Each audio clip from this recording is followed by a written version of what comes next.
I am a servant of the English crown, but more so, a herald of a new and profound age of knowledge. For far too long, we have been content to argue over the words of ancient masters in their dusty books. I propose we must put aside their old theories and instead learn directly from the book of nature itself. Through diligent experiment and observation, we can gain true mastery, for knowledge itself is true power. My greatest hope is that I have only rung the bell that will call the other wits together for this grand work.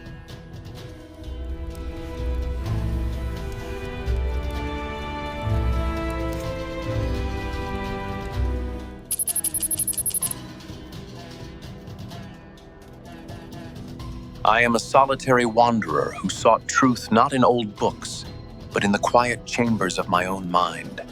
I questioned everything, my senses, all my memories, even the very existence of the world surrounding me. But then I realized, even in questioning, there must be a self performing that very act. I think, therefore I am. From that single, unshakable truth, I began to rebuild all understanding, piece by rigorous, logical piece. I aim to unify all sciences, like the branches of a tree, all stemming from the clear light of human reason.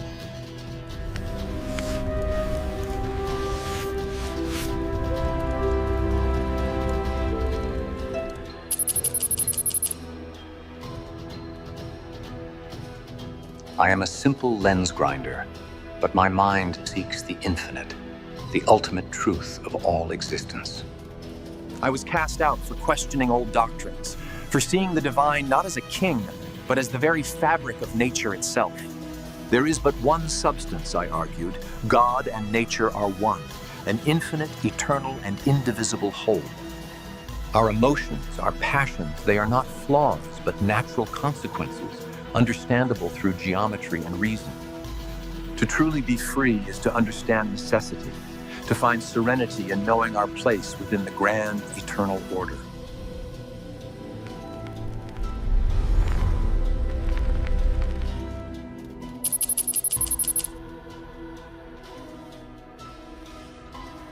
I am a physician and philosopher, one who sought to understand the true foundations of human liberty.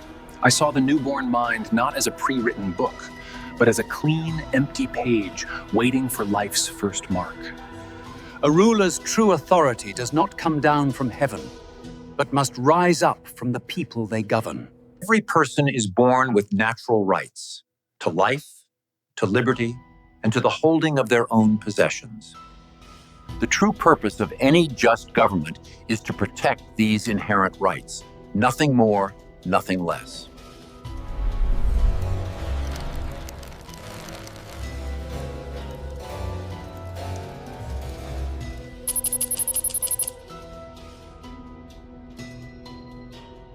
I am a polymath in service to many, but my true passion always lies in the universal language of pure reason. I saw how numbers could precisely describe change, and so I created a powerful new tool for understanding motion. I envisioned a machine that could perform all calculations, a logic engine to solve any problem without error. This world, I believe, is the best of all possible worlds, chosen by God from an infinite array of possibilities. Ultimately, all reality is composed of monads, tiny, perception-filled units reflecting the entire universe.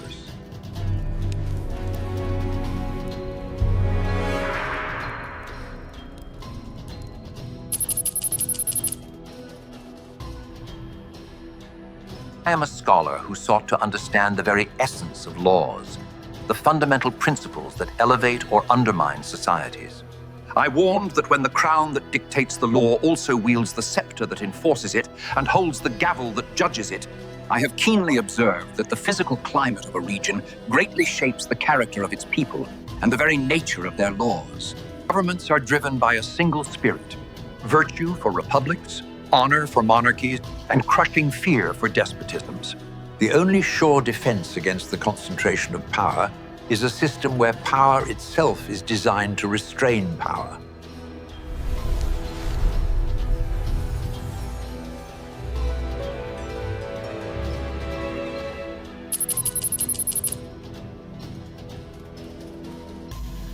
I am Voltaire, and my only weapon is my pen.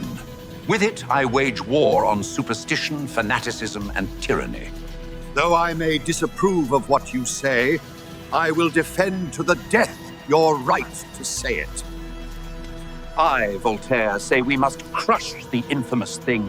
The monster of intolerance must be starved by the light of reason. I wrote of a young man's journey to mock foolish optimism. I used my voice to defend an innocent man from persecution. A single citizen's reason.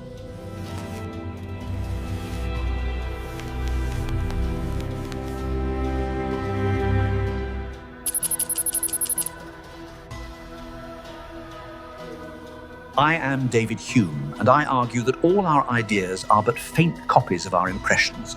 We never truly witness a cause connect to its effect. We only see one event follow another. When I look inward for a permanent self, I find nothing. There is only a constant stream of perceptions. I argue that it is always wiser to believe that a man might lie or be mistaken than to believe the very laws of nature have been broken for his sake.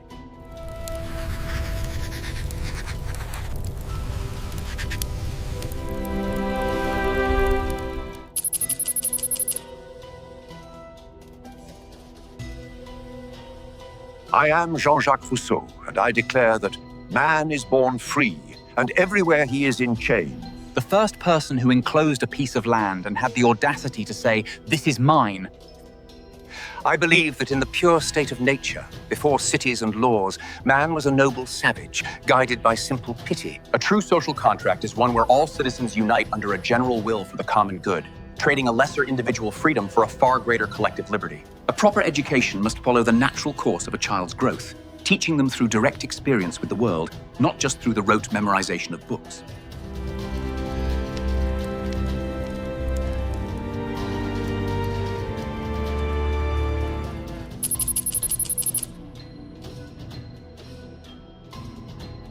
I am Immanuel Kant, a simple man from Königsberg who sought the very limits of reason. I argued that the world we see is shaped not just by what is there, but by our own minds. From this realization comes a universal moral law, a categorical imperative to guide all human action. A challenge was issued to mankind. Awaken from your self-imposed slumber with a simple command: dare to know. My life's work was to establish a firm ground for reason, a clear path for morality, and a vision for lasting global peace.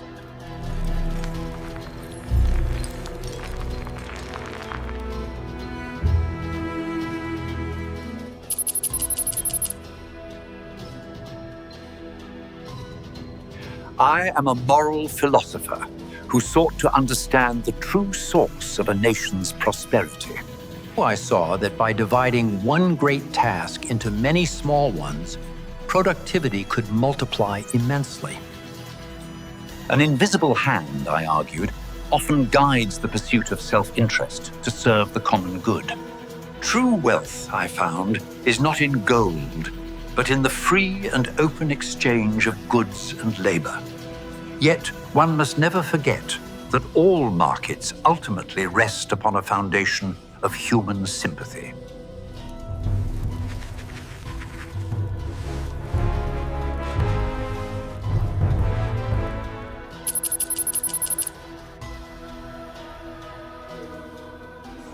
I am Thomas Paine, a writer who believed a single spark of reason could ignite a revolution. During the darkest days of the war, I reminded all that these are the times that try men's souls. The natural rights of man belong to everyone, not just the privileged few, in every single nation.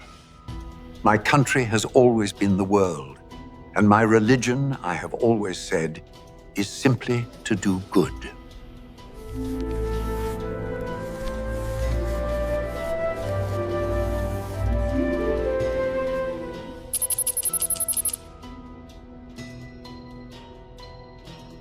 I am Denis Diderot, a philosopher who dared to gather all human knowledge in one place. A great encyclopedia was built as a paper monument to reason, science, and the mechanical arts. This collection of knowledge was a machine of war, built to destroy old prejudices and ignorance. I believed that all things are simply matter, and that every idea is born from our human senses. Through this great project, I helped lay the intellectual foundations for a coming age of enlightenment.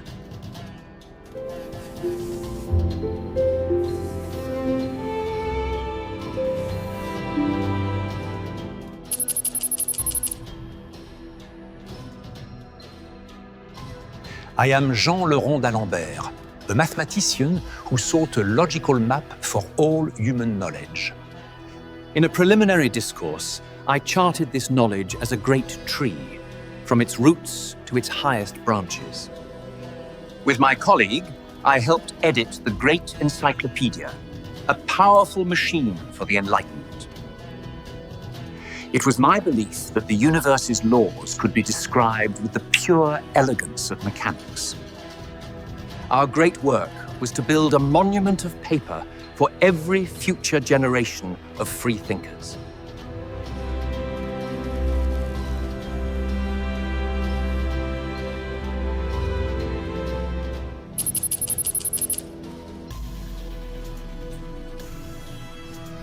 I am Condorcet, a mathematician who believed in humanity's endless march towards progress. I championed equal rights for all, regardless of race or sex. A radical vision for my time. My greatest hope was for universal public education, freeing every mind from the chains of ignorance. Even as I fled persecution, I wrote of the progress of the human mind, my testament to reason.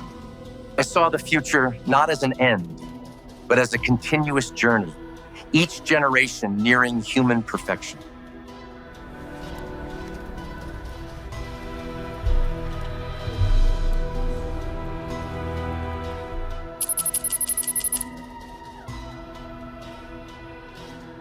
I am Jeremy Bentham, and my life's mission was simply this: to measure and increase human pleasure while lessening all pain. The highest good, I found, is simply more pleasure for the many rather than for the few. I conceived of a structure where order is maintained not by force, but by the simple idea of being seen. Every law, I declared, is merely a tool. It must be useful, adding more happiness to society than it takes away. I even left my body to science, hoping in death to serve a useful purpose for humanity's advancement.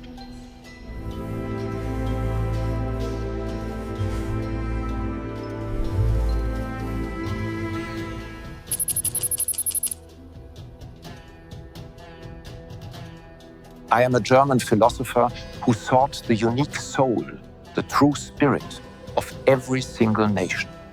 Every distinct people, I argued, expresses its true self through its own unique language, folklore, and songs. We must celebrate our own distinct culture, not merely imitate others, for true genius is authentic. I believed in the natural, organic growth of nations, much like living plants rooted in their own soil. My work awakened a profound love for our own heritage, fostering a proud and distinct national identity.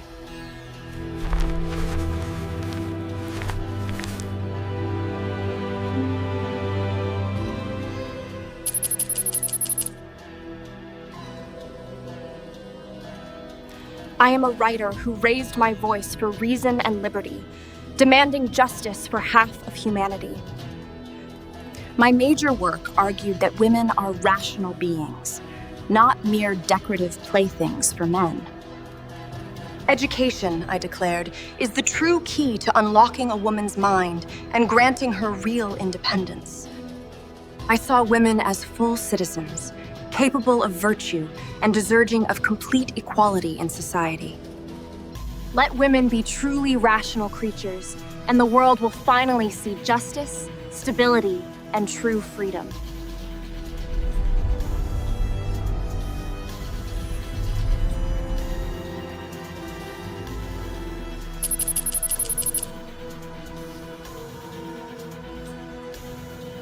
I am an immigrant who helped forge America's very financial and political soul. And the aim of punishment, I declared, is not to torment, but to prevent further crime with swift certainty. I argued for manufacturing and commerce to build a self-sufficient, prosperous new nation. Fear of discovery, not severity of pain, is the most effective deterrent to any crime.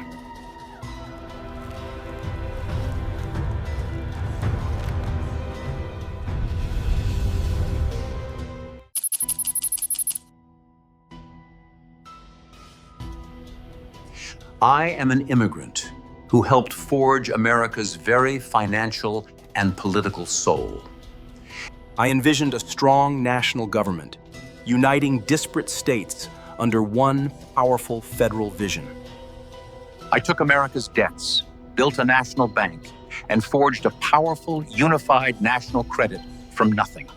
I argued for manufacturing and commerce to build a self-sufficient, prosperous new nation. I believed in a strong executive and a stable union, founded on unwavering law and economic strength.